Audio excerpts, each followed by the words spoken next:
Many farmers and ranchers are worried about how the proposed rule specifies where their children can be employed. Under the current, yet to be adopted measure, any child under 16 can work at any job on any farm owned by their parents. But the same child is prohibited from performing certain jobs on farms or ranches owned by grandparents, aunts, or uncles. Increasing concern over how the rule would be implemented across rural America spurred members of Congress to invite Deputy Administrator Nancy LaPink from the Department of Labor's Wage and Hour Division to Capitol Hill for an explanation. Children are significantly more likely to be seriously injured or killed while performing agricultural work than children working in all other industries combined. And this regulation is only targeting the very youngest, and we're only targeting those jobs that are the most hazardous. So consequently, our authority and our responsibility to promulgate these regulations is in the act. Despite agreeing to reconsider the rule and consult with USDA even before she began her testimony, LaPink endured nearly an hour of questioning from congressmen with upset constituents. I've come to the conclusion in my 11 years in Congress that it isn't necessarily a difference in philosophy between Republicans and Democrats. There's a difference in philosophy between urban and rural.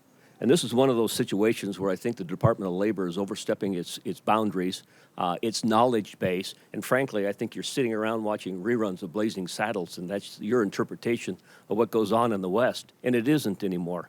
Mr. Chairman, I can assure you, as chairman of the Appropriations Subcommittee on Labor, that you haven't seen the last of this. I will have a rider on my appropriations bill that I write for the House of Representatives that will keep you from implementing this rule. When I look at prohibits them from herding livestock in a confinement, that means that a 9, 10, 11, 12, 13, 14, 15-year-old waiting for their 16th birthday can't step into a hog confinement and help sort pigs.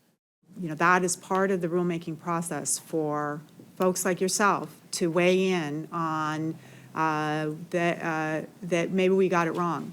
And there's many, many examples of rules being changed as a result of this very process. And so therefore, I want you to know that I know that we've received similar comments, and we are taking very seriously those comments, and they will be reflected in the final rule. Thank you very much. Yes. LaPink's testimony was followed by comments from several members of the agricultural community who believe the proposed rule needs a closer look.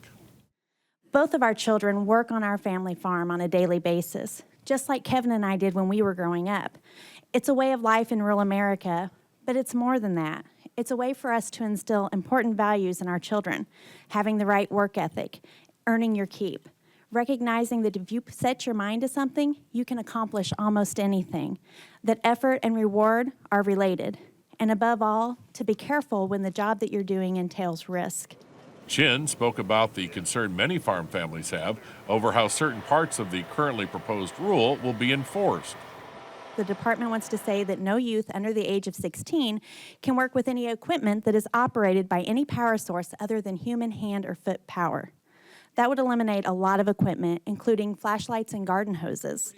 The decision to reconsider the measure's language was applauded by Secretary of Agriculture Tom Vilsack and various farm state senators, including Iowa's Charles Grassley, a Republican.